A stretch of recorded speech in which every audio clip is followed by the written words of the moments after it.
بسم اللہ الرحمن الرحیم۔ السلام علیکم ورحمۃ اللہ وبرکاتہ۔ دوستو، آج کی اس نئی ویڈیو میں ہم اپنے ناظرین کو رمضان المبارک کے حوالے سے ان 4 اعمال کے بارے میں بتائیں گے جن کا کثرت سے آپ صلی اللہ علیہ وسلم نے اپنے احادیث مبارکہ میں ذکر کیا ہے۔ آپ صلی اللہ علیہ وسلم کا ارشاد گرامی ہے کہ رمضان المبارک میں 4 چیزوں کی کثرت کیا کرو۔ 2 باتیں تو ایسی ہیں جن سے تم اپنے رب کو راضی کر سکو گے، اور 2 باتیں ایسی ہیں جن سے تم اپنے رب سے بے نیاز نہیں ہو سکتے۔ دوستو، ان پہلی 2 باتوں میں سے پہلی بات یہ ہے کہ تم لا الہ الا اللہ کی گواہی دینا، اور دوسری بات یہ ہے کہ کثرت سے استغفار کرنا۔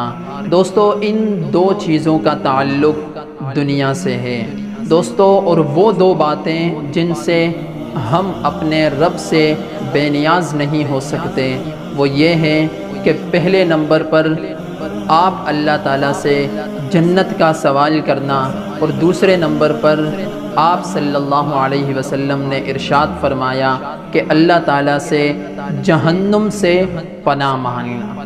دوستو، یہ 4 چیزیں جن کا ذکر آپ صلی اللہ علیہ وسلم نے اپنے احادیث مبارکہ میں ذکر فرمایا تھا کہ جو انسان یہ 4 اعمال کرے گا اور اللہ کی رضا کے لیے ایمان کے جذبے کے ساتھ اور ثواب کی نیت سے جس نے رمضان المبارک کا روزہ رکھا، اللہ تعالیٰ اس انسان کے، چاہے وہ مرد ہو یا عورت ہو، پچھلے تمام صغیرہ گناہوں کو اللہ تعالیٰ معاف فرما دیتے ہیں۔